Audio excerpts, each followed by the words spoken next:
What's up, everybody? It's JT Magnum. Welcome to Niner News. Obviously, bad news for the 49ers. They lost 23-17 to the Seahawks yesterday, and it was a good, hard-fought game. San Francisco battled, up 10-0, up 17-10, and just couldn't make the plays to overcome Seattle. I thought Seattle had a couple, like, kind of lucky plays.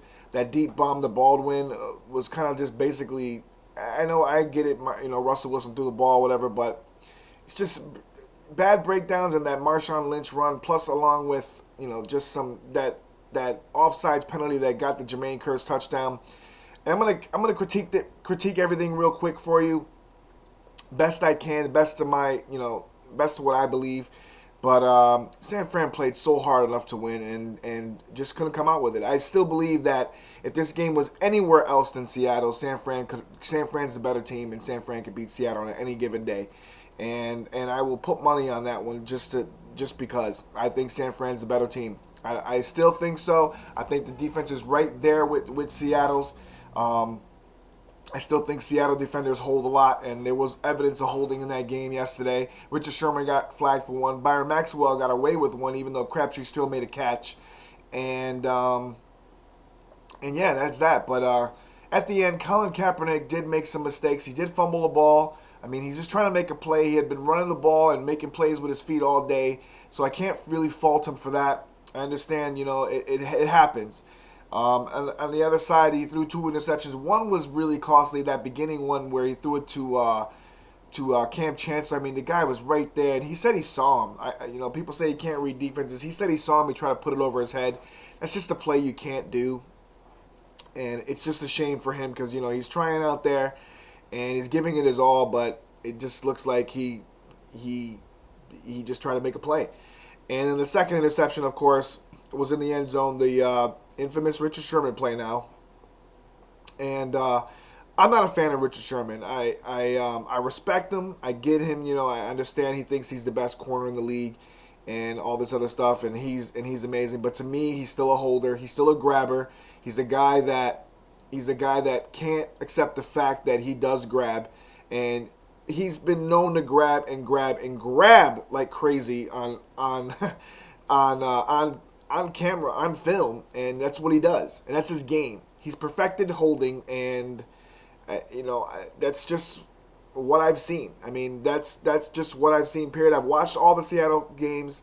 I'm not somebody that's just biased because I'm a Niners fan. I actually watch Seattle games just to see what they do on the back of the defense, and they grab. They have perfected holding, but there wasn't that much of it going on yesterday. I guess they were playing pretty well from what I saw, and Richard Sherman really didn't even get targeted or whatever, but that's not the point. But at the end, I didn't like what he did. I thought it was kind of classless. I actually thought it was classless, period. And but I know that that's not who Richard Sherman is. I do understand what kind of a player he is, and I get it. He's very talkative, and I guess Michael Crabtree might have said some stuff to him. But to act like he did at the end of the game, and then on top of that, do that in front of national TV, that's not a good message for the kids that watch football. It's not a good message for the youth coming up in football to be able to think that they can act like that coming into the NFL. It's still a good game. It still should be classy, and it's still a game. In other words, at the end of the day, you congratulate the other side, no matter what, if you hate them or not, and you do whatever, but not do it during the game. It's taunting. I know you went up to him and said, good game, whatever, trying to shake hands, but it's during a moment where you just intercepted somebody in the NFC Championship by tipping the pass and the other guy intercepts it. You don't go running to the other player while the game is still going on, trying to say good game and get in his face, because of course the guy's going to say get out of my face and push you off, because it's the heat of the moment. You wait till after the game is over, then you go congratulate people and then give your hugs. And Richard Sherman's got to learn that. And I know a lot of people are going to give me probably hate for saying that, but at the same time, you got to understand, I don't think Richard Sherman is a classless dude. I just think what he did was classless. And you gotta know better than to do that. But other than that, like I said, it was a hard-fought game. It was a great game to watch. I was sitting at my edge of my couch the whole time, just nerves going on. I really thought San Fran was going to pull it out. I thought they were going to actually win that game.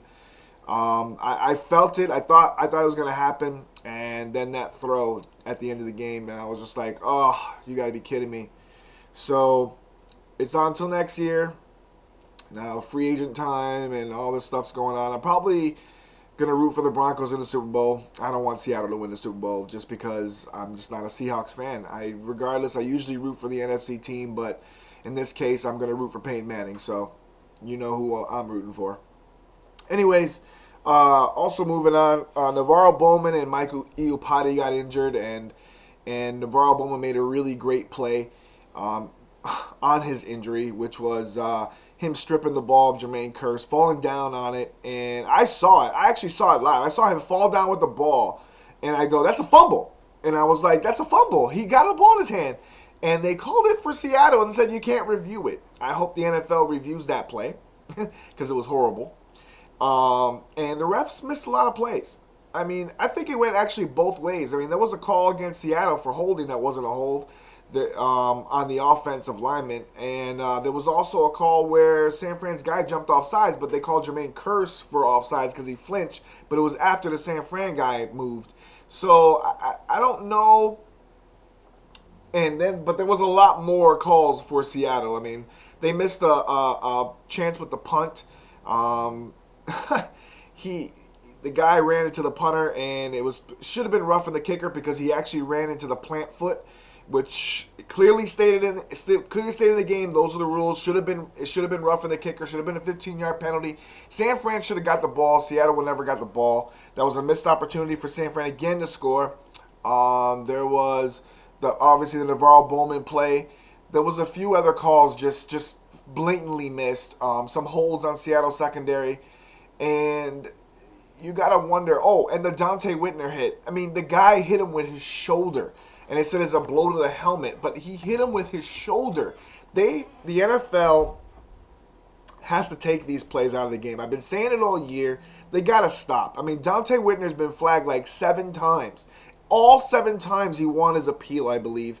And now it's going to be an 8th. And he's probably going to win that appeal because it wasn't a vicious hit. He led with his shoulder. He actually tried to move and shifted sideways to basically hit the guy, and they still called it. So I'm a little aggravated at that, and it's just annoying that they always flag Dante Whitner for it. And he went on Twitter and said, "Is it me or is the refs always screwing me?" Basically, he said on Twitter. I mean, that's not word for word, but it's just ridiculous. So, anyways, done ranting for now. Like I said, hats off to the Seahawks. They won that game. I mean, it wasn't taken from the 49ers. The 49ers had their chance to win. They had 3 turnovers, costly turnovers, and that proved to be the deciding factor in the game. So there's not really much to be said about that, other than hats off to the Seahawks. They won the game. And I didn't like Richard Sherman's antics at the end of the game, but I do respect Richard Sherman. But that was just an unclassy move by him at the end of the game, and I thought both plays were unclassy. Him taunting, and then him, and he also displayed the choke sign at Colin Kaepernick, which I didn't get. So